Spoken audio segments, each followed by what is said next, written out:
उनके अनुसार कबीर की जाति जो है थोड़ी हल्की मानी गई और कबीर को कोई गुरु नहीं मिला। कबीर चाहते थे कि मुझे कोई गुरु मिले तो मैं मेरा मार्ग आराम से खोज सकूं, और इसी तिलमिलाट में वो घूमते फिरते, परंतु उस जमाने के जो गुरु थे रामानंद, वो उन्हें स्वीकार करने को तैयार नहीं थे। तो कहते हैं कि कबीर अंधेरे में जब रामानंद सुबह वहाँ तट पर जाते थे तो पेड़ियों के नीचे बैठ गए, उनको ठोकर लगी। ठोकर लगते ही रामानंद ने कहा क्या है, कोई लड़का आ गया, नीचे कोई आदमी है।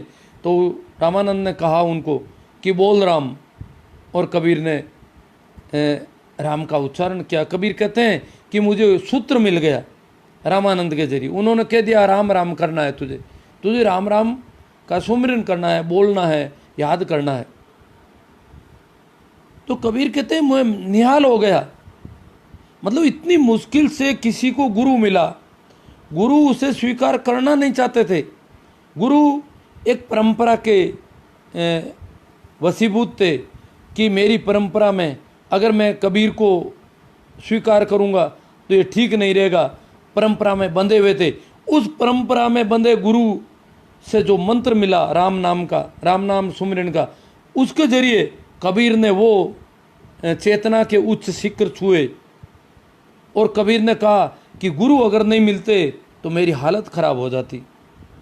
सतगुरु जी दीनी रे बताए दलाली हीरा लालन की, कि मेरे गुरु महाराज ने, मेरे सदगुरु ने मुझे बता दी दलाली हीरा लालन की। हीरा और लालों का व्यापार धंधा मुझे बताया किसने? रामानंद ने, मेरे गुरु महाराज ने। कबीर को जितना मुश्किल से गुरु ने स्वीकार किया, उससे ज़्यादा कबीर के, फिर भी कबीर के बराबर किसी ने गुरु महिमा नहीं गाई आज तक इस ज़मीन पर। कबीर ने अपने गुरु की महिमा में सबसे ज़्यादा बोले। कबीर कहते हैं गुरु गोविंद दोहूँ खड़े, अरे काके लागूं पाए, किसके पैर छूं मैं?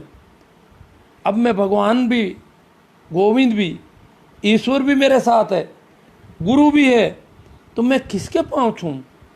बलिहारी गुरुदेव की और गोविंद दियो बताए, कि गुरु ने मुझे गोविंद बताया है, इसलिए मैं गुरु पर बलिहारी जाता हूँ। उन्होंने गोविंद बताया, नहीं तो गोविंद से मेरा कोई परिचय नहीं हो सकता था। गुरु माध्यम है मेरे। तो कबीर ने इतनी गुरु महिमा, वो कहते हैं सदगुरु जी दीनी रे बताए दलाली हीरा लालन की, मुझे हीरा और लालों का व्यापार बता दिया। लाल लाल सब कहे, सबके पल्ले लाल। कबीर कहते हैं सभी बात करते हैं लाल लाल। लाल है ना धन, खजाना, संपदा।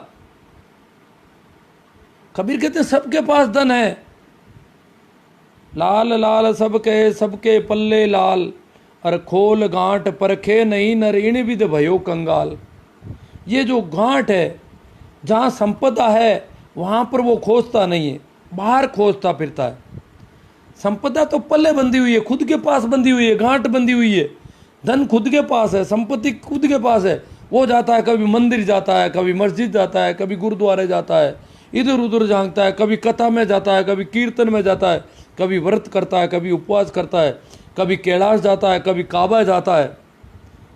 कबीर कहते हैं सबके पल्ले लाल है, सबके पास संपदा है, धन सबके पास है, कोई घाटा है कोई यही नहीं।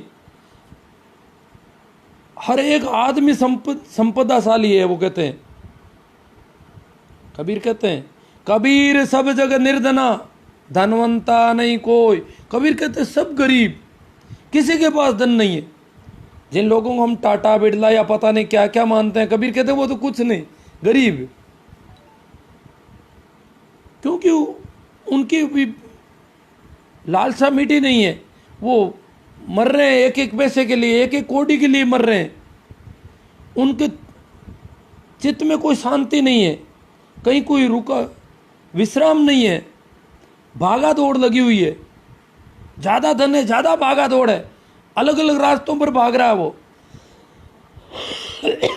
तो कहते हैं कबीर सब जग निर्धना, धनवंता नहीं कोई, धनवंता सोई जानिए जर राम नाम धन होय। राम नाम, राम के नाम का सुमिरन, राम राम राम राम राम सुमिरन, ये एक विधि है, ये एक साधना की विधि है, ये मेडिटेशन है, ये एक सूत्र है। तो क्या जिनके पास राम नाम का धन है वही धन है, बाकी किसी के पास धन नहीं है। तो वो कहते हैं कस्तूरी कुंडल बसे मर्ग ढूंढे वन माही, तेरा साईं तुझ में है बाहर भटके काई। तो वो कहते हैं धन तो तेरे पास है। जैसे मृग है, कस्तूरी मृग है, उसको कस्तूरी की सुगंध आती है, सुगंध आती है तो वो सोचता है ये कहाँ है, जिस चीज़ की सुगंध मेरे नासापुट में आ रही है वो मुझे मिलनी चाहिए। तो तरह तरह के घासों को देखता है, हर वनस्पति को देखता है, हर पत्ते को, हर फूल को जा जा करके सूंघता है, कोशिश करता है ये कहाँ से आ रही है। जो आकर्षक से आकर्षक फूल पेड़ पौधे वहाँ जाता है और वो कस्तूरी की खोज करता है। तो कबीर कहते हैं कस्तूरी उसके अंदर है और वो खोज कहाँ रहा है। तो कहते हैं आदमी आनंद की खोज के लिए मस्जिद जाता है, तीर्थ जाता है, व्रत करता है, शांति की खोज के लिए पहाड़ों में जाता है, कैलाश जाता है, काबा जाता है, परंतु उसके अंदर है शांति, आनंद उसके पास है, धन उसके पास है, संपदा उसके पास है। तो वो कहते हैं लाल लाल सब कहे सबके पल्ले लाल। पल्ले का मतलब आजकल हम ऐसे कपड़े पहनते, पहले धोती वगैरह पहनते थे तो जो भी खजाना होता था वो एक गांठ लगा करके उसमें बांध देते थे। कबीर कहते हैं ना एक भजन में, हीरा पायो गांठ गंठी आयो। तो गांठ लगा करके सामान लाते तो ये भी आज की तरह थैली वगैरह नहीं थी, तो उस धोती के गांठ लगा के उसमें सामान डाल के गांठ लगा लेते थे। तो इसी प्रकार धन जो होता था, संपत्ति, वो भी गांठ लगा करके यूं दबा देते थे अंदर। तो कहते हैं कि लाल लाल सबके सबके पल्ले लाल, खोल गांठ पर के नहीं न ऋण विद भयो कंगाल। ये कंगाली, ये तोटा, ये दिवाला, दिवाला इस बात का है कि जो संपदा है उसको खोल ही नहीं और बाहर खोज रहा है, कस्तूरी मृग की तरह बाहर घूम रहा है, बाहर देखना चाहता, मंदिर में जाता है, मस्जिद में जाता है, कथा में जाता है, कीर्तन में जाता है, देखता है मैं संपदा लेके आऊंगा, जबकि संपदा उसके पास है। तो क्या लाल पड़ी मैदान में वो खलक उलांग्या जाए। लाल तो पड़ी है, मैदान में है, बाजार में पड़ी है, लाल तो बाजार में पड़ी है। हम जो बाजार में जो काम करते हैं, नित्य का काम करते हैं, उसमें भी लाल है। अगर हम बदमाशी नहीं करें, धोखाधड़ी नहीं करें, ठगी नहीं करें, जालसाजी नहीं करें तो लाल है, शांति रहेगी। अगर करेंगे तो अशांति खड़ी हो जाएगी, तरह तरह की अशांतियाँ चित्त में गहराती जाएगी। जितना ज़्यादा गड़बड़ी करेंगे उतनी अशांति पैदा होगी। तो कहें कि लाल पड़ी मैदान में वो खलक उलाया जाए। दुष्ट प्रवृत्ति का लोग जो है, खलक जो है वो उसको लाल को हाथ नहीं लगाता है, जो अच्छे कर्म है उनको नहीं करता है, उनके ऊपर से निकल जाता है। तो कहते हैं लाल पड़ी मैदान में खलक उलाया जाए, मूर्ख ठोकर दे चलियो, ज्ञानी लीनी रे उठाए दलाली हीरा लालन की। माने सतगुरु जी दीनी रे बताए दलाली हीरा। वो गुरु महाराज ने मेरे कृपा की है, मेरे सतगुरु ने मुझे निहाल कर दिया। एक भजन में कहते हैं कबीर, कूपा का नीर किणी विधि सूके सीर सागर मुँह आवे। कबीर कहते हैं जिस कुएं में समुद्र का धारा आ रही है, इस कुएं में समुद्र से धारा आ रही है, प्रवाहित हो रही है, वो कुआं कैसे सूख सकता है। हमारे जैसे लोगों को जब कबीर देखते हैं इतने परेशान, इतने चिंतित, मुंह लटके हुए, दुखी, दीनहीन, रूखे सूखे, कोई हरियाली नहीं, कोई खुशी नहीं, कोई आनंद का अतिरेक नहीं, इतने बुझे बुझाए लोगों को देखते हैं, रूखे सूखे लोगों को देखते हैं, तो कबीर कहते हैं ये आदमी जिसमें परमात्मा परम आनंद की धारा प्रवाहित हो रही है, ये आनंदित क्यों नहीं है, ये रूखा सूखा क्यों, ये बुझा बुझा क्यों है। कूपा का नीर किणी विधि सूखे सीर सागर मुँह। उस सागर से इसका नाता जुड़ा हुआ है, उस सागर से इसका धारा प्रवाहित हो रही है। और ये आदमी रूखा सूखा क्यों है? कहते हैं गुरा सा बिना कौन प्रेम जल पावे। गुरु बिना प्रेम नहीं मिलता, और प्रेम के बिना आनंद नहीं। जब तक हम प्रेम में नहीं डूबेंगे तब तक आनंद शांति नहीं हो सकती। कबीर कहते हैं ढाई आकर प्रेम का पढ़े सुपंडित होय, पोती पढ़ पढ़ जुग मुआ पंडित भया न कोई। कहते हैं कि ये किताबों को, इन शास्त्रों को पढ़ पढ़ के खूब मर गए, परंतु कोई ऐसा नहीं हो सका, कोई ज्ञानी नहीं हो सकता, कोई आनंदित नहीं हुआ।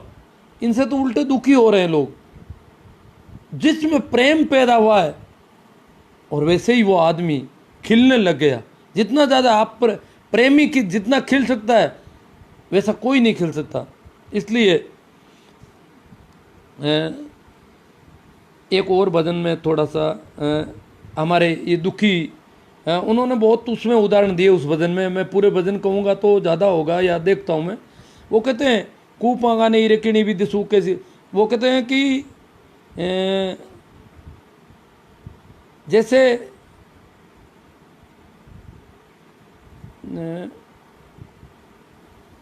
कूपांगा नहीं रेकिणी विधि सूखे सीर सागर मुआवे गुरा बिना कौन पल भेद। छोड़ो, ये भजन भी याद नहीं आ रहा है ना।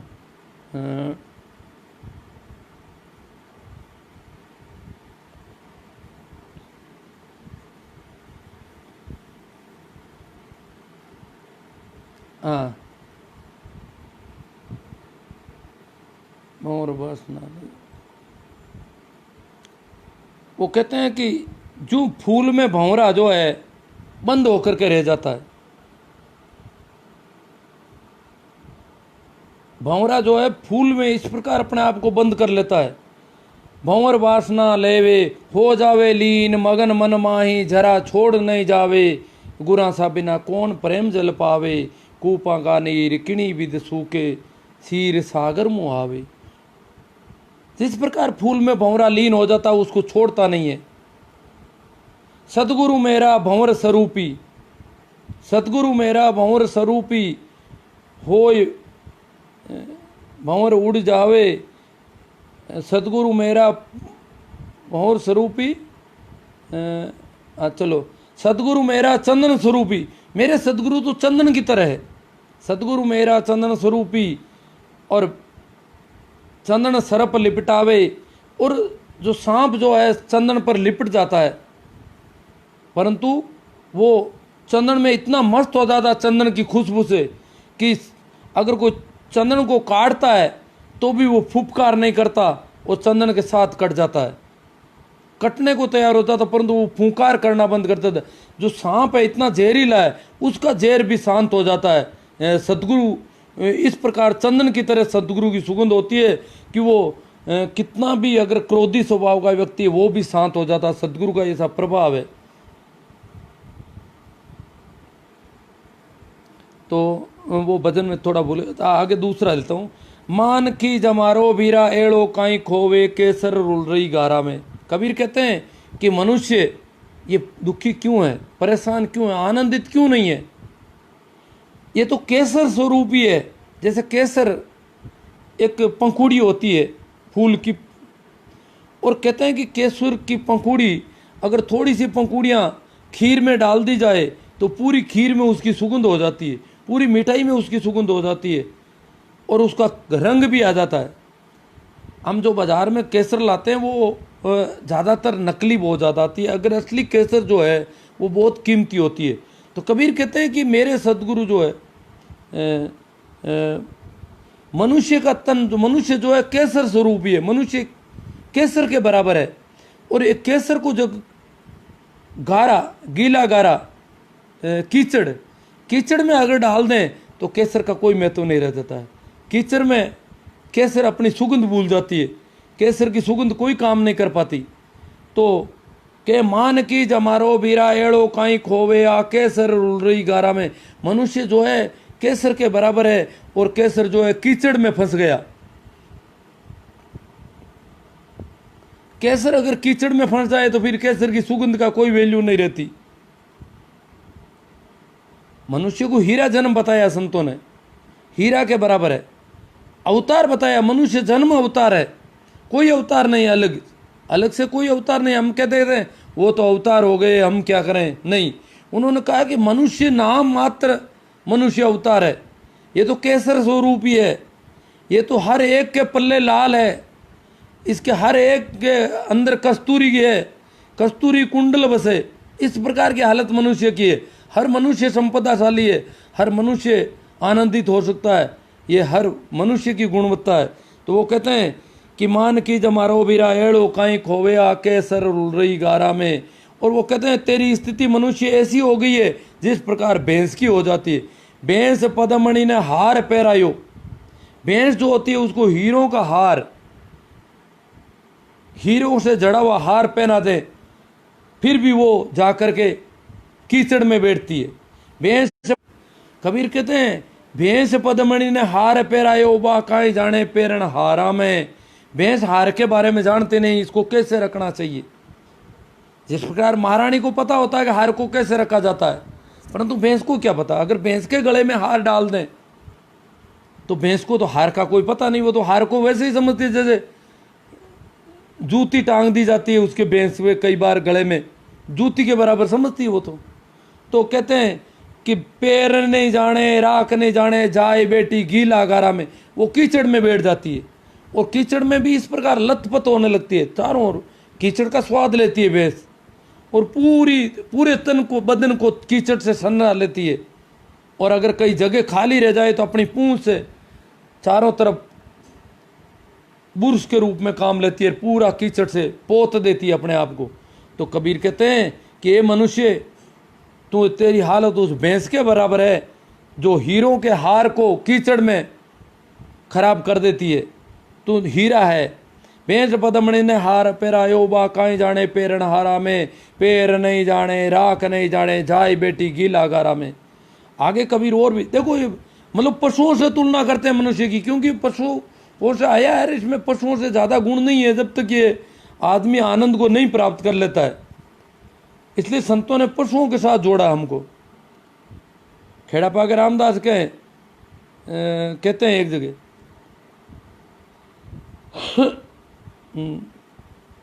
नहीं, चलो इसमें आगे कहते हैं कबीर, कांच का मेल में कुतिया बेटाई अरबा काए जाने मेला में। ये मनुष्य तेरी हालत उस कुतिया के बराबर है जिसको कांच के मेल में बिठा दिया जाए। तो कांच के मेल में उसको कुत्ते ही कुत्ते दिखाई देंगे चारों ओर, और वो भौंकने लगेगी। तो कबीर कहते हैं तेरी हालत वही है, तू भौंकता रहे, दिन भर बक बक बक बक करता रहता है। तेरी हालत उस कुत्ती के बराबर है। तुझे पता नहीं क्या क्या दिखता है, जैसा है वैसा नहीं दिखता है। तुझे कांच में दिखता है, मायावी चीज़ें दिखती है। तो कहते हैं कांच का मेल में कुतिया बैठाई अरवा काए जाने मेला में। अरे एक एक कांच में दोई दोई दिखे, अरे बुझ बुझ खोयो जमारा ने। मान की जमारो भीरा एड़ो काई खोवे आ केसर रुलरी गारा में। तो इसी प्रकार एक भजन में कबीर कहते हैं, जब मैं भूला रे भाई मेरा सतगुरु जुगत लकाई। क्रिया क्रम आचार में छाड़ा छाड़ा तीर्थ नाना। कबीर कहते हैं मैंने क्रिया कर्म छोड़ दिए, सब आचार आचरण के नियम, सोमवार को क्या करना, मंगलवार को क्या करना, सुबह कितने बजे उठना, क्या करना, नहाना धोना, तिलक चोटी, पता नहीं क्या क्या है, मैंने वो सब छोड़ दिया। क्रिया कर्म आचार में छाड़ा छाड़ा तीर्थ नाना, मैंने तीर्थ नाना छोड़ दिया। कबीर गंगा के किनारे पैदा हुए। काशी भारत का प्रमुख तीर्थ स्थान है, तो कबीर कभी गंगा नहीं गए नहाने के लिए। दुनिया दूर दूर से लोग गंगा नहाने के लिए आते, पर कबीर कभी नहीं गए। कबीर और रैदास उसी नगरी में पैदा हुए जहाँ गंगा बहती है। और वो कहते हैं क्रिया कर्म आज, और वो बहुत क्रियाकर्म चलते हैं। गंगा के कर्मकांड प्रधान, भारत में सबसे ज़्यादा अगर कई कर्मकांड होते हैं तो वो है काशी, त्रिलोक से न्यारी। तो यहाँ तो सारे पाखंड का गढ़ था वहाँ पर, और वहीं कबीर पैदा होते हैं। देखो बड़ी प्रकृति की कृपा, अस्तित्व चाहता है कि जहाँ ज़्यादा अंधेरा है, घना अंधेरा, वहाँ कोई दिया जले। इतना गहरा अंधकार, इतने कर्मकांड, इतने रोज तरह तरह के क्रिया कर्म आचरण के नियम, वहाँ कबीर खड़े होते हैं और वो कहते हैं, दूर दूर से लोग वहाँ आ रहे हैं, और कबीर कहते हैं मैं तो नहीं करता ही। क्रिया कर्म आचार में छाड़ा छाड़ा तीरथ नाना, अरे सगरी दुनिया भई सयानी, मैं ही एक बोराना। पूरी दुनिया समझदार बनी हुई है। आज 11 है, आज अमाउस है, आज वो है, आज ये है, ये गाय है, ये कवेंस है, ये काली कुत्ती है, ये वो है, पता नहीं। कबूतर को दाना देना है तो बाकी वाले जानवरों का क्या दाना नहीं खाना चाहिए उसको। तो तरह तरह के जो नाटकबाजी है वो सारी लोग, सब लोग सयाने, मतलब सब लोग समझदार हैं। पर कबीर कहते हैं सगरी दुनिया भई सयानी, मैं ही एक बोरान, मैं एक पागल हूँ।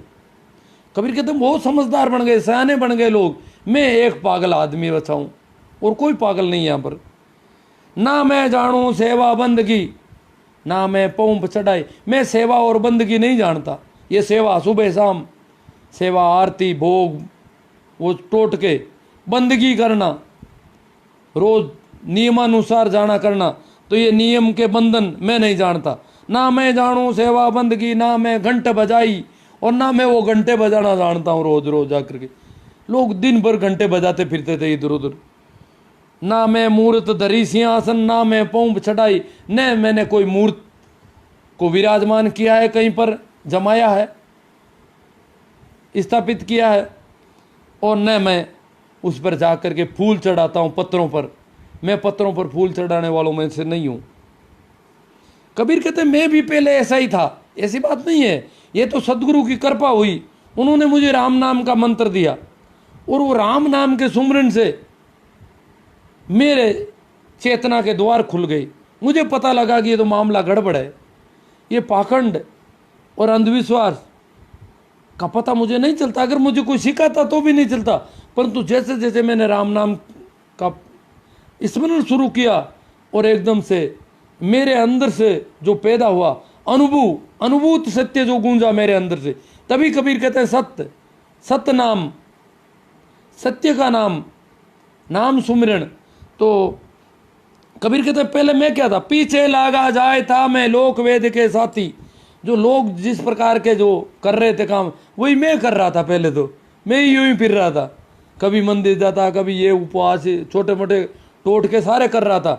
परंतु पीछे लागे जाए था मैं लोक वेद के साथ, आगे थे सदगुरु मिला दीपक दिया हाथ। आगे थे मुझे सदगुरु मिल गए।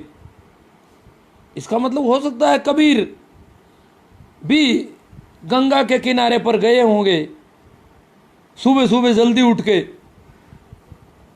और वहाँ वो कोई कर रहे होंगे क्रियाक्रम, वहाँ अंधेरे में रामानंद का पैर उन पे पड़ता है, और वो बोलते हैं क्या कर रहे हो यहाँ पर, राम का नाम बोलो, बोलो राम।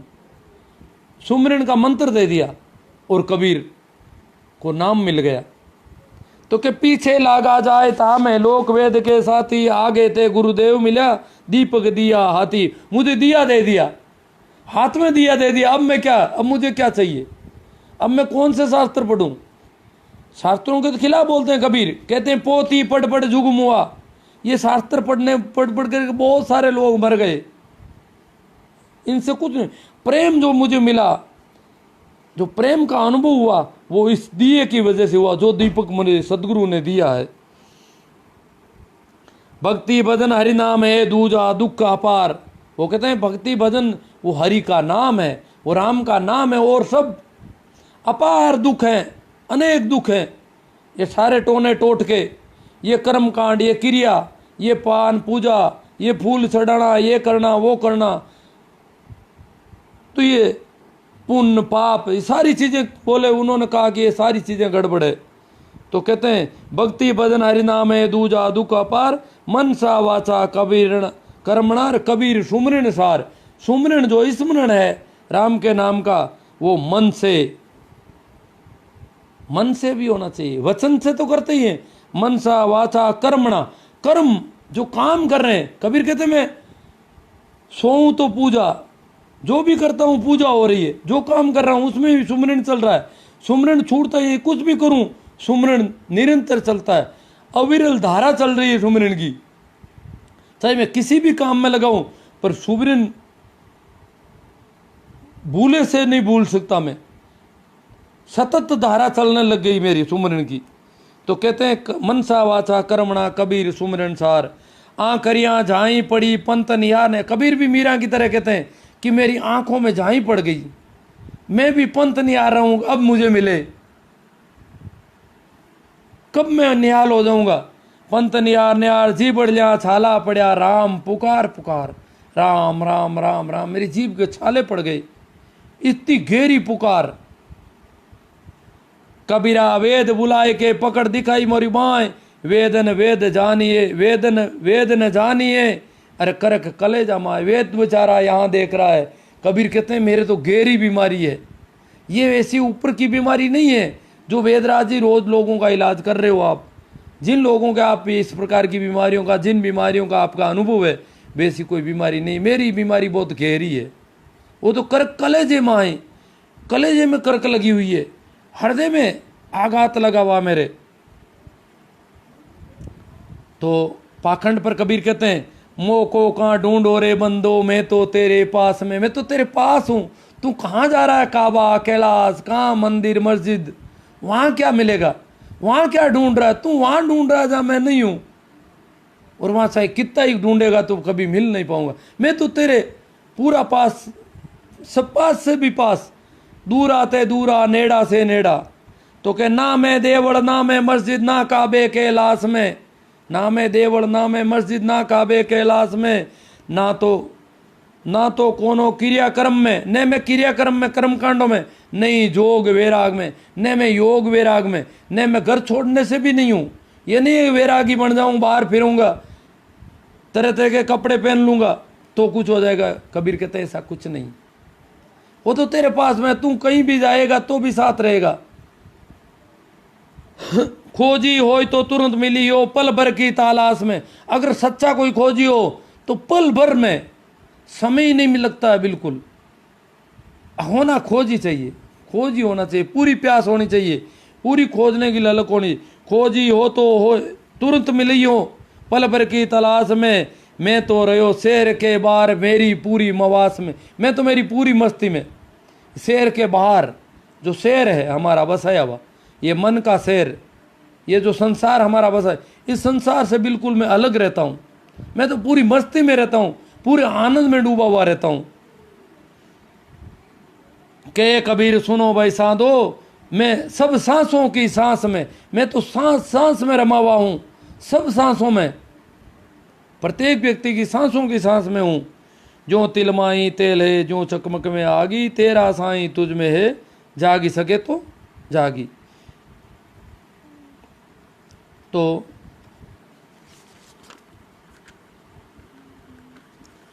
वेद के सरगुण के आगे निर्गुण का विश्राम। हाँ, कबीर के बाबत लोगों ने बहुत ज्यादा, एक तो देखो भक्ति जो आंदोलन है बहुत बड़ी क्रांति है।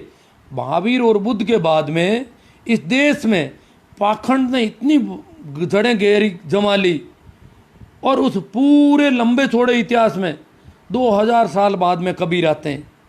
तो पहला आंदोलन है, बहुत बड़ा आंदोलन इस देश में, पाखंड और अंधविश्वास के खिलाफ। इसको लोग भक्ति काल कह करके और अंधभक्ति में साबित करना चाहते हैं, वैसा नहीं है, ये आंदोलन है। भक्ति आंदोलन के नाम से इतिहास में इसको जाना जाता है। तो वेद के सरगुण के आगे निर्गुण का विश्राम।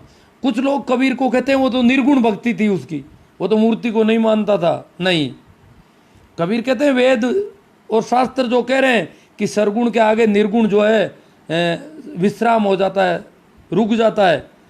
सरगुण निर्गुण तजू सुहागिण देख सभी को निज धाम।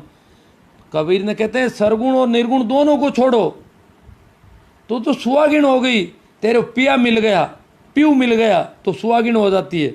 तो सुहागिण को सरगुण और निर्गुण दोनों को छोड़ना चाहिए। देख सभी निज धाम में, खुद के धाम में, अंदर जो धाम है, खुद का मंदिर है, उसमें देखना है। तो दुख सुख वहाँ कछु नहीं व्यापे, दर्शन आठों जामे। वहाँ न दुख है न सुख है, आठों ही आम दर्शन है उसके। तो दर्शन का मतलब सरगुण भी हो गया फिर इसका मतलब। तो जैसे कबीर कहते हैं ना एक भजन में कि जो तिल माही तेल है त्यों नहीं, हाँ हाँ, के तो तिल कोरा भला के ले वो तेल कढ़ाई, अध बिचली कूलर भूरी मारी एली आदो ना दिन सू जाए। या तो बिल्कुल कोरा साफ सुथरा व्यक्ति हो, वो अगर मंदिर भी जाता है तो कोई बात नहीं, मस्जिद भी जाता है, तीर्थ भी जाता है, जा सकता है, बिल्कुल उसके नियत में कोई लोभ नहीं, कोई भय नहीं, बड़ी मस्ती में बड़े आनंद में जाता है, एक खेल होता था उसके लिए कोई मना नहीं। परंतु वो कोरा तिल है, उसमें बेईमानी नहीं है। के तो तिल कोरा भला के ले वो तेल कढ़ाए, या फिर तेल हो अध बिचली कूलर। हमारे जैसे लोगों के लिए कबीर ने मंदिर मस्जिद और इन सारे पाखंडों के खिलाफ ये बातें की, जबकि उन्होंने मीरा को मना नहीं किया। मीरा कबीर के ही गुरु भाई रैदास की शिष्या थी। तो अब काफ़ी बातें आ गई है मित्रों की जरिए। भाई मुन्ना कंवर जी कहते हैं मलूक दास, 4 दाग से सतगुरु जारे अजरो अमर शरीर, मलूक दास सलूक कहते खोजो खसम कबीर।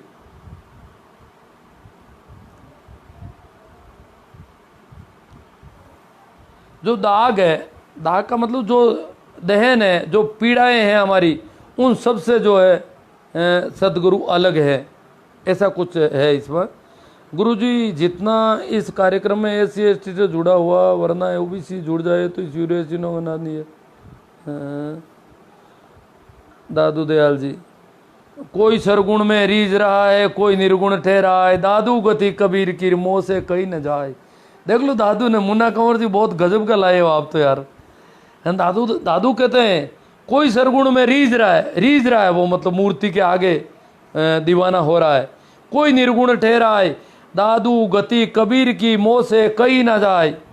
दादी कहते हैं कबीर की गति अलग है, वो मैं नहीं कह सकता, वो सरगुण और निर्गुण दोनों से अलग है।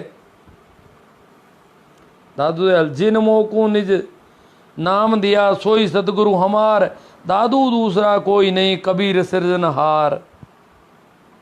निज नाम दिया, जो राम नाम का सुमरण, ये सारे संत जो हैं कबीर से ये एक शुरू होती है धारा, और इस देश में लंबे समय तक ये राम नाम सुमरण के जरिए जो भक्ति आंदोलन चला, इसने पाखंडियों की जड़ें हिला दी थी।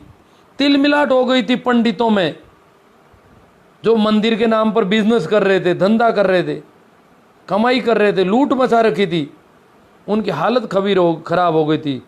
धर्मदास जी कहते हैं बाजा बाजा रईत का पूरा नगर में शोर, सतगुरु खसम कबीर है नजर न आवे और। कबीर को खसम मानते हैं, पिया मानते हैं। धर्मदास तो अपने आप को एक स्त्री की तरह प्रस्तुत कर रहे हैं, धर्मणी। भजन में जगह जगह धर्मदास अपने बारे में कहते हैं मैं तो धर्मणी। तुमने आते जगत में कौन हर तो मारी पीर, बेजाती बेवाल भजन बिना मैं यूं जाती। तो इस प्रकार वो अपने आप को एक स्त्री का अहंकार बहुत कम होता है, तो वो एक तरफ से प्रियतम माँ बन जाती है। खसम कबीर मेरे पति है। सूरदास जी कहते कोटिन ही पैगंबर भय, कोटिन गोस कतूब, कोटिन ही अवतार भय, कबीर एक का एक। संत दास जी, द्वापर अंत में राधेपति, त्रेता में रघुवीर, नरसिंह पहला सुमरता सो सत शब्द कबीर। गोरखनाथ नो नाथ 84 सिद्ध, इनका अनद ज्ञान, अविचल ज्ञान कबीर का ये गति बिरला जान। तो सभी संतों ने कबीर के बाबत कई बातें कही है। नाबादास कहते हैं वाणी अरबों खरब है, ग्रंथ कोटि हजार। कबीर की वाणी कबीर के बराबर कोई नहीं बोला, कहते हैं इतने ज़्यादा बोल गए कबीर कि वाणी अरबों खरब है, ग्रंथ कोटि हजार, करता पुरुष कबीर है, नाबे किया विचार। नाबादास ने कहा है कि एक पुरुष कबीर हुए हैं, और नाबे कहते हैं वो उनकी वाणी है सारी। साहिब कबीर समृत आदि अंत सर्वकाल, ज्ञान गम्या से दे दिया कह कबीर दयाल, रे दास दयाल। रामानंद का बढ़िया कबीरा रया झुल जूत्या क्यों पाया है, कहवे तो हाड़ी है बावरा और नहीं बेल पराया है। अब मैं ज़्यादा तो इनको अर्थ तो जानता नहीं होता,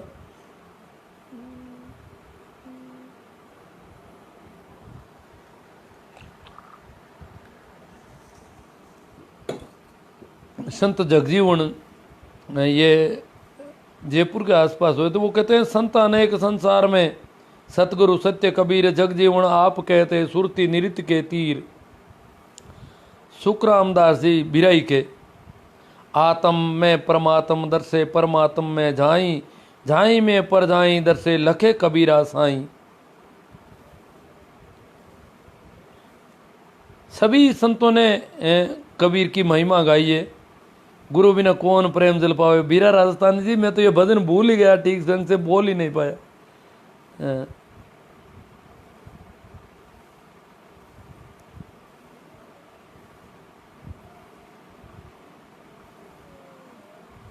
डींगरा और हार हाँ, डींगरे की तरह वो लिखते रहो कैसे को बिना। भेंट पदमणी ने हार पहरायो वाह काई जाने पैर हारा में, पैर नहीं जाने राख नहीं जाने जाए बेटी घी लाग रहा। वो कादे में कीचड़ में इस प्रकार सन जाती है कि बाहर निकलती है तो वैसे लगता है कोई जूती टंगी है। लिखते रहा है, हार नहीं है। खाड़ो के अगर अपना कबीर जी की जयंती को आपको हार्दिक शुभकामनाएं। हाँ, सभी को शुभकामनाएं। सतगुरु दाता राम जी भली बताई बात, करना था सो कर ले बंदा नहीं चलेगा साथ। सरगुण और निर्गुण दोनों का ही महत्व है। दोनों ही पथ एक मंजिल पर ले जाते हैं। रामकृष्ण काली के उपासक थे। रामकृष्ण है, मीरा है, कर्मा है। गुरुजी सर जी आप तो सही सनातनी बात बता रहे हो, जय हो गुरुजी।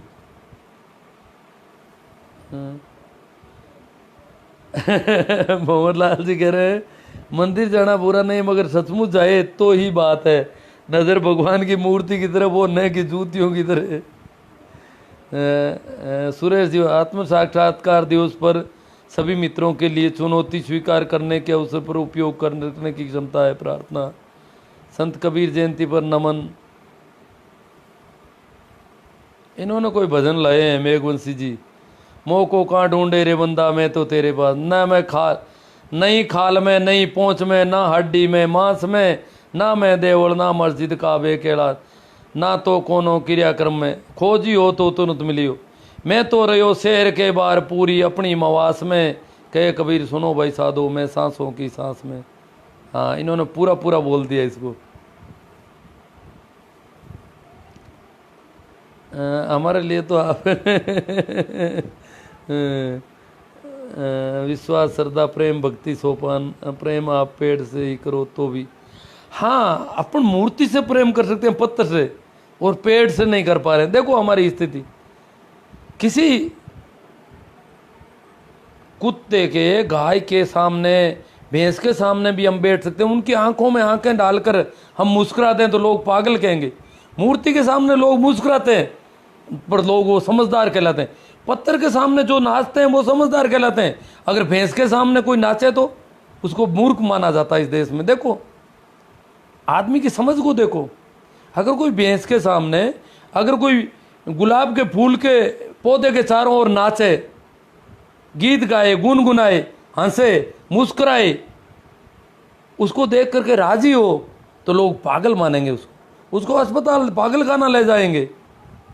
कोई भैंस के सामने, कोई कुत्ते के सामने उसकी आंखों में झांकें और मुस्कुराएं, आनंदित हो तो लोग उसको पागल मानेंगे। और पत्थर की मूर्ति के सामने कोई ऐसी बेवकूफ़ियाँ करता हो तो उसे भक्त मानते हैं, उसे समझदार माना जाता है। ये इस देश का उसूल है। क्योंकि ज़्यादातर लोग वही बेवकूफ़ी करते हैं, पत्थरों के सामने करते हैं। जो जीवित परमात्मा जहाँ खड़ा है, कुत्ते में जो परमात्मा है, जो फूल में परमात्मा है, जो पेड़ में परमात्मा है, जो भैंस में परमात्मा है, उसके सामने नाचें तो गलत माना, उसके सामने कीर्तन करें तो उसे ठीक नहीं माना जाता।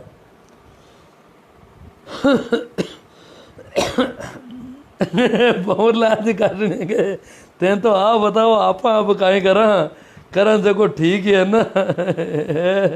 नहीं हो, हाँ करा देखो ठीक है ना, ठीक है जो भी कर रहे हैं ठीक है, और भी ठीक होगा। अगर ठीक ही ठीक चलते रहे तो ठीक होगा ही होगा। कोई इतनी जल्दबाजी करने की कहाँ ज़रूरत है जी। जो कर रहे हैं उससे हम राजी हैं, हमें ठीक मिल रहा है, हम आनंदित हो रहे हैं तो ठीक है, रास्ता सही है। और हम परेशानी में पड़ रहे हैं, पहले से ज़्यादा टेंशन में जा रहे हैं, पहले से ज़्यादा क्रोधी हो रहे हैं, पहले से ज़्यादा लोगों उखड़ जाते हैं बार बार, तो मामला रास्ता गलत हो सकता है। कबीर की जयंती नहीं प्रकट दिवस होता है, क्योंकि कबीर जी का जन्म माँ के गर्भ से, भैंस के कबीर का जन्म पता नहीं कहाँ से हुआ। कबीर सभी का जन्म माँ के गर्भ से होता है। कबीर कोई अपवाद नहीं है। आजकल क्या है कि संत दरिया हुए हमारे रेण में, नाम उनका दरिया है। दरिया का मतलब होता सागर, समंदर। अब उनका जन्म कहते हैं रेण में हुआ या जैतारण में हुआ, यहाँ समंदर कहीं आसपास में नहीं है। रेण नागौर जिले में, जैतारण पाली जिले में, दोनों आसपास ही है बिल्कुल। तो जैतारण उनका गांव था, और ननियाल में उनके छोटे उम्र में कहते हैं पिता चल बसे, इसलिए माँ जो है ननियाल में ले आई थी। जाति से वो पिंजारा थे, रुई ढूंढने का काम था, मुसलमान थे। तो आजकल वो दरिया को मानने वाले लोग कहते हैं दरिया भी समुद्र में मिले। तो कबीर से भी वो तो आगे निकल गए बहुत ज़्यादा, कबीर पंथियों से भी, जो दरिया के राम से नहीं है। कबीर पंथी तो लेर तारा तालाब में प्रकट कर रहे हैं, और वो समुद्र से निकाल रहे हैं दरिया को। वो कहते हैं दरिया भी नहीं जन्मे। इसका मतलब हम जन्म, राजू राम काला ने जन्म ले लिया, ये गलती कर ली। आपने जो माँ के गर्भ से जन्म लिया, इससे ज़्यादा गलती और क्या करोगे? अपराधी हो आप बहुत बड़े। और आप तो अब माँ के गर्भ से जन्म ले लिया, इसका मतलब आपको राम नाम कर ही नहीं सकते। राम राम कैसे करोगे? क्योंकि उसमें प्रकट होना ज़रूरी था। चाहे कई छोटे नाले में पैदा हो जाते, कहीं भी पैदा हो जाते, कहीं थोड़े से पानी में भी हो जाते तो ठीक होता, प्रकट होते तो अच्छा रहता। माँ के गर्भ में जन्म लेना कोई अपराध होता होगा इनकी दृष्टि में। कबीर का जन्म माँ के गर्भ से हुआ है। हाँ, कबीर की माँ ने कबीर को छोड़ दिया होगा किसी लोक लाज की वजह से, किसी कारण से वो कबीर को रख नहीं पाई।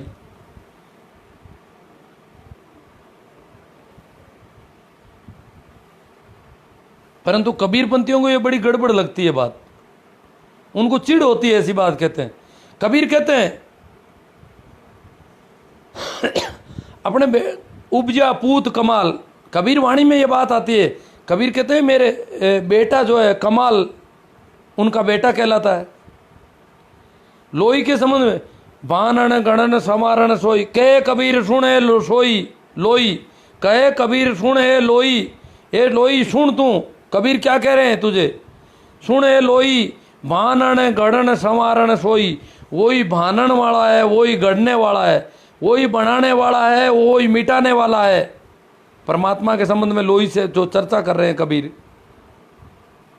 तो कबीर की पत्नी लोई है। अब लोग कहते हैं कबीर तो कंवारे थे, तो कंवारे होना ज़्यादा ठीक रहता है क्या? क्योंकि ये ज़्यादातर साधु बनते हैं आजकल, ज़्यादातर कंवारे ज़्यादा बनते हैं लोग। तो वो सोचते हैं जो शादी कर लेते हैं वो गड़बड़ हो जाते हैं। और कबीर का तो अपना कुनबा था, अपना परिवार था। कबीर का भी जन्म, कबीर कोई अपवाद नहीं है जन्म के मामले में। हाँ, मुकेश कुंवर जी क्या कह रहे हैं? कबीर जी खुद भगवान थे, उन्होंने जन्म नहीं लिया अवतरण हुआ है। कबीर तो कहते हैं मानुष तन अवतार है, प्रत्येक मनुष्य अवतार है, कोई गट खाली नहीं है। सब गट मेरे साइया, खाली गट नहीं कोई। और कबीर ने कभी नहीं कहा कि मैंने जन्म नहीं लिया। ये बेवकूफ़ी कबीर पंथी करते हैं। कबीर वाणी में कहीं कबीर कह देते कि मैं अलग हूं, तुम मेरी बराबरी नहीं कर सकोगे। उन्होंने तो कहा प्रत्येक मनुष्य अवतार है। अरे तुम सुमरण करो तो सही। कबीर ने आह्वान किया है कि जब मुझे मिल सकता है तो तुम्हें क्यों नहीं मिलेगा। सब गट मेरे साइया खाली गट नहीं कोई, हर गट में मेरा साई है, मेरा परमात्मा हर गट में है, हर व्यक्ति के पास है। मानुष तन अवतार है, मनुष्य मात्र अवतार है। वो कहते हैं हीरा जन्म बताया मनुष्य को।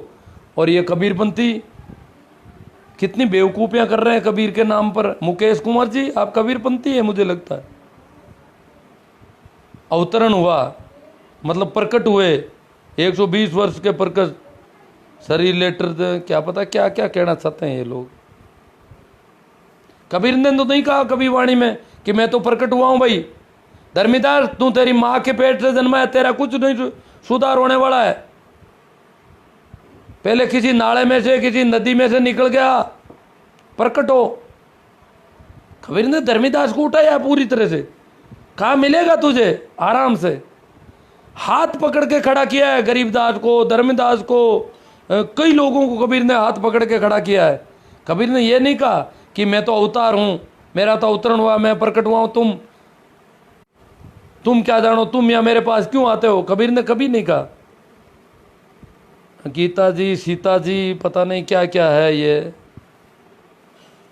तत्वदर्शी। इस पर देखो, क्या देखूं साहब, इस गीता जी को देखूं। गीता कर कबीर तो शास्त्र बात ही नहीं करते शास्त्रों की तो बात ही नहीं करना चाहते वो, मैं क्यों करूं। सुरेश जी नमन प्रणाम श्री चरणों में। अब ये मुकेश कुमार जी ने कुछ फेसबुक पोस्टें दी है, पर ये तो मैं अभी नहीं देख पाऊंगा ना, इसके लाइव के जरिए टाइम में नहीं देखा जा सकता। मौलिक अनुभव बताओ पवनलाल जी का आप क्या संदेश देना चाहोगे। मैं तो कबीर का संदेश ही आपके सामने रख रहा हूं मेरी तरफ से, क्योंकि मैं कोई पहुंचा हुआ पुरुष नहीं हूं, इसलिए मैं कोई संदेश देना का अधिकारी नहीं हूं। परंतु जो कबीर कह रहे हैं उसकी मैं कुछ गवाही देता हूं। मैं कुछ ये मानता हूं कि कबीर ने जो बातें कही है वो एकदम सही है, क्योंकि उसका कुछ अनुभव मैंने पाया है। जो अनुभव पाया है उसकी वजह से कह रहा हूं मैं। बाकी मेरा कबीर से कोई प्रेम नहीं हो सकता, मेरे अनुभव की वजह से इन लोगों से ज़्यादा प्रेम हो रहा है, अन्यथा होता नहीं। ओम गोटवाल जी क्या कह रहे हैं, संत कबीर साहिब की जन्म जयंती, महान क्रांतिकारी विचारक संत को कोटि कोटि प्रणाम। माटी से आया है मानव फिर माटी में मिलेगा, घिस घिस साबुत तन को धोया मन को कर दिया मैला। वाह भाई वाह, क्या बात है। जो मन का साबुन मेल उतरना बहुत जरूरी है। ये जब तक पेट में पत्थर रहेंगे। नेमी जी सोमड़वाल कहते हैं भारत में ही हुए हैं या पूरे विश्व में पाखंडी हुए हैं। भारत का क्या है कि आध्यात्म सबसे पुराना है, पुरानी सभ्यता, इसलिए पाखंड की जड़ें ज़्यादा गहरी है यहाँ पर। बाकी पाखंड सभी जगह हुए हैं।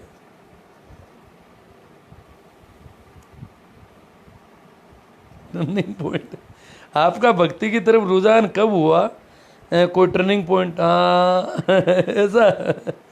ऐसा है जी कि मैंने ओशो को पढ़ा फिर सुना, तब तक तो बातें थी, बातें तो ओशो की बहुत तेज तरार थी, तर्क था उनमें, बहुत गहरा तर्क था, ज्ञान की बातें थी, पढ़े लिखे व्यक्तियों की बातें थी, तो बातें बातों में बातें कर रहा था। पर जैसे ही ध्यान शिविरों में गया और ध्यान के प्रयोग किए, मेडिटेशन किए, और मेडिटेशन करते करते उन दिनों बहुत गहराई में मैंने सारा काम लगभग एक बहुत लगन हो गई एक तरह से। और उन्हीं दिनों कुछ जो हुआ उसी का वो स्वाद है, वही रस है। धर्मेंद्र सिंह क्या कह रहे हैं, निर्गुण भक्ति के ज्ञानाश्री शाखा के प्रतिनिधि कवि कबीर की जयंती पर पहले कुछ सत्संग के बारे में पूछा था। कोरोना महामारी झाड़े लगाने, हाँ झाड़े बहुत पाखंड तो हो गया राम रतन जी। अब देखो झाड़े लगाने लग गए कोरोना महामारी के। भैंस के सामने नाचने से भैंस कूद जाएगी दूध में, मूर्ति कुत्ता काट भी सकता है। हाँ जी, अजी इतने मासूम लोगों को कहते हैं कि मीरा के गले में सांप डाल दिया, अब नहीं काटा। अगर हम दीवानों की तरह उनके सामने होंगे, पागलों की तरह, तो नहीं काटेगा। ऐसा ऐसा कोई ऐसा संदेह नहीं करना है अपन को।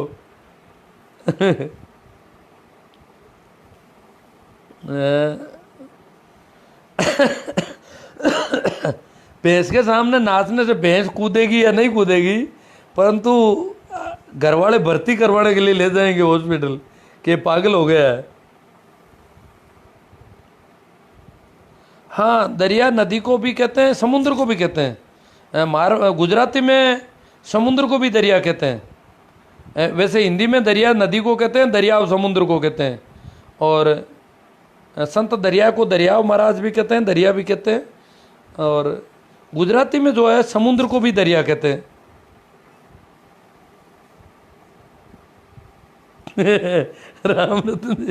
राम रतन जी बाहर से आ गए लगते हैं और कह रहे भोपा बनना है क्या। हाँ, भोपाओं को तो देखो, भोपा नहीं, पंडितीगिरी में कमाई है। भोपा बनोगे और लोगों को इधर उधर कुछ बातें करोगे ना, तो लोग कहेंगे तांत्रिक है और पकड़ लेंगे।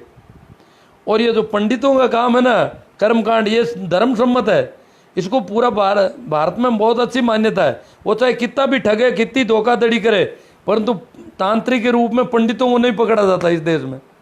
उल्टा पंडितों की जो चिंता कर रही है सारी सरकारें, इस देश की जो राजनेता है वो बड़े पंडितों के पक्ष में है। पंडित, मुल्ला, मौलवी, वैसा कोई धंधा पोप पादरियों वाला कोई कर लो। भोपा में तो भोपा को तो तांत्रिक के रूप में दंडित भी कर सकते हैं, पंडितीगिरी कर सकते हैं आप। संस्कृत के थोड़े मंत्र वंत्र झूठे सच्चे सीखे, एक तेमल ला करके इस प्रकार चोटी वोटी यहाँ सारे तिलक मांडे करके कर सकते हैं, ये धंधा हो सकता है। पवनलाल जी को बहुत अच्छा लाइव लगा है, बहुत अच्छी बात है। सर जी, आप सभी को संत कबीर साहिब के प्रकट दिवस पर वहाँ मोड़ा राम जी दान का सभी को, सभी लोग इस पर कर रहे। सर, आपके फेसबुक लाइव में मैं काफ़ी बार आ चुका हूँ। मेरा व्यक्तित्व ये कहता है कि सर आपके काफ़ी हद तक हर एक के बारे में तर्कपूर्ण सटीक जानकारी है। आपकी बातों से प्रभावित हुआ हूँ। रामदेव जी जमेरिया। हाँ, आप देखो, नहीं होना चाहिए किसी की बातों से प्रभावित। तो वैसे जो भी है, प्रभाव से एक न एक दिन मुक्त होने, क्योंकि ये बंधन है प्रभावित होना, और संतों का मामला है बंधन से छुड़ाने का कोशिश होती है।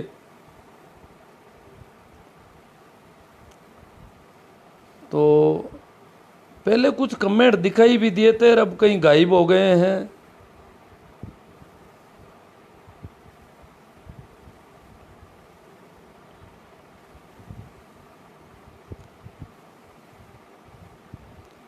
कबीर इज गॉड, मुन्ने मुकेश कुमार। हाँ, कबीर भगवत्ता है, भगवान है। मीरा भी भगवान है, सभी भगवान है। जिन्होंने अपने अनुभव में पा लिया वो सभी भगवान है।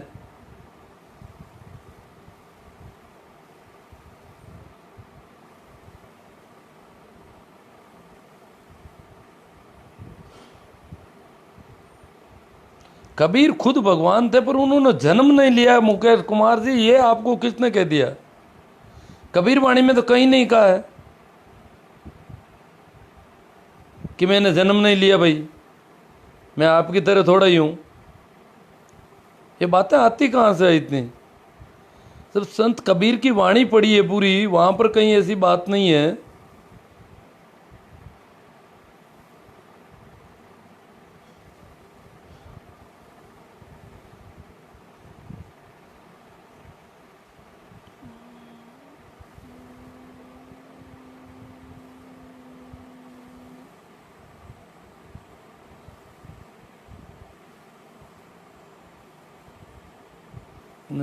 प्रभु सिंह जी कहते हैं भैंसा महिषासुर है।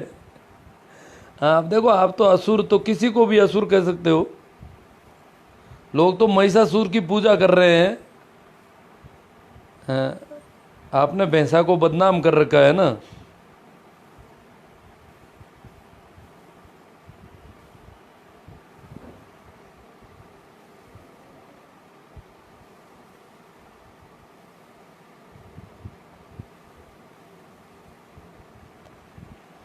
हनुमान जी दूंदवाड़ कहते हैं आजकल ज़्यादा लूण मिर्च लगाने जाने में कुछ भी कर सकते हैं। अब ये तो समझ में नहीं आया आपका।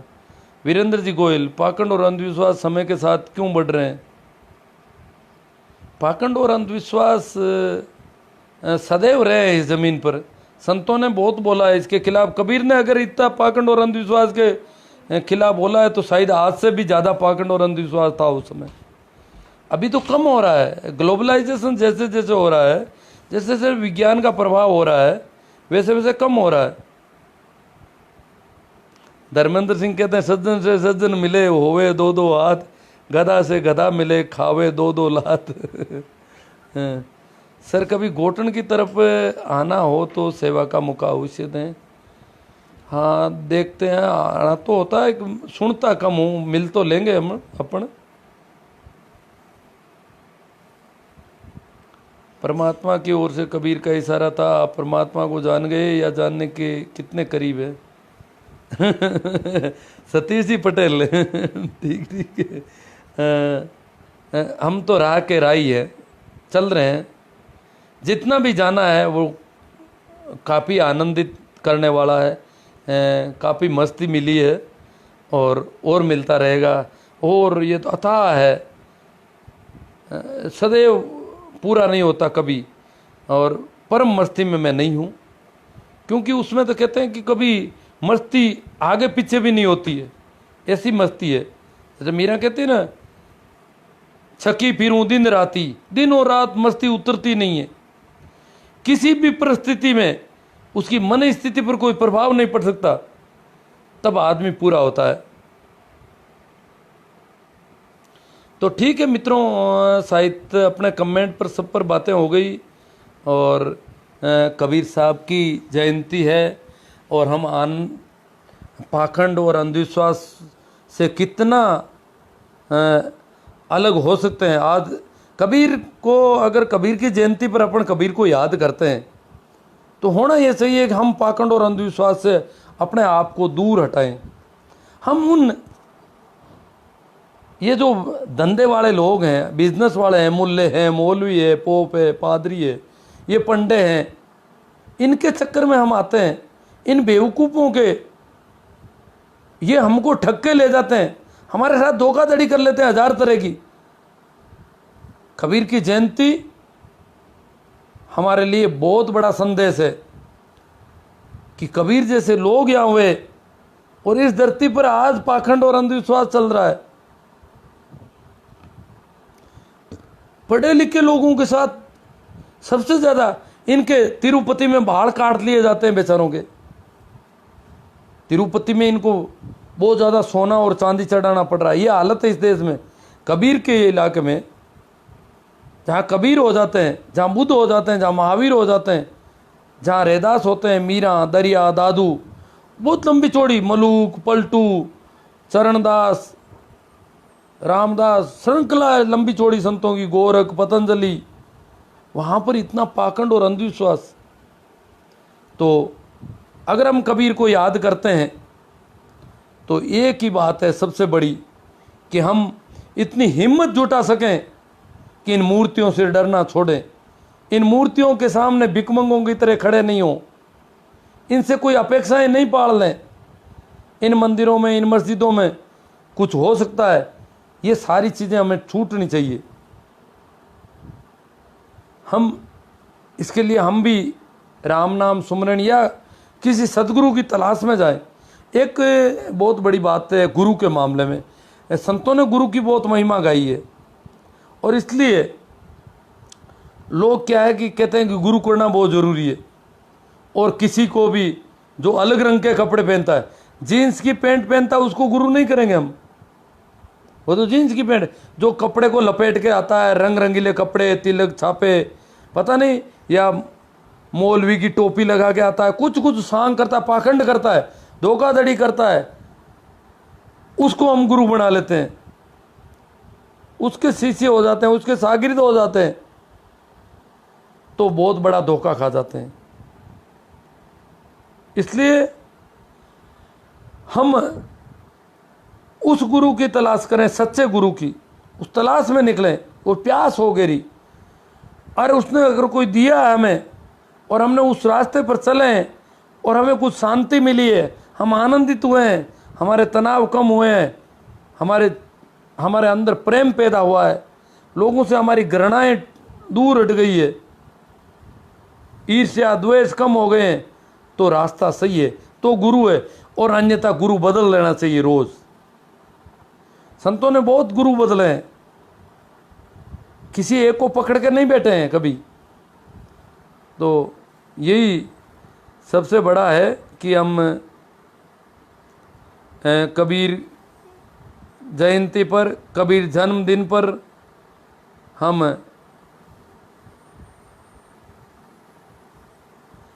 ये ऐसा एक संकल्प ले सकें तो कबीर को सच्ची श्रद्धांजलि है। हमारी श्रद्धा है उनके अंदर, अन्यथा हमारी श्रद्धा उन 2% के लोगों में जो आंख बांध कर लूट रहे हैं, जो अंधेरे का, हमारे अंधेरे का फायदा उठा रहे हैं। धन्यवाद मित्रों, पर्याप्त हो गया, इतना कहकर मैं यहीं रुक जाता हूँ। आप सभी को मेरा प्रणाम, नमस्कार, राम राम। काफ़ी लोगों को ये बहुत अच्छा लगा है और उन्हें इसे ज़्यादा से ज़्यादा शेयर करना चाहिए। साथ ही मेरे YouTube चैनल पर भी ये वीडियो मैं डालूँगा, उसको भी आप सब्सक्राइब करें, लाइक करें और कमेंट वगैरह करें, ताकि प्रसारण जो है बढ़े।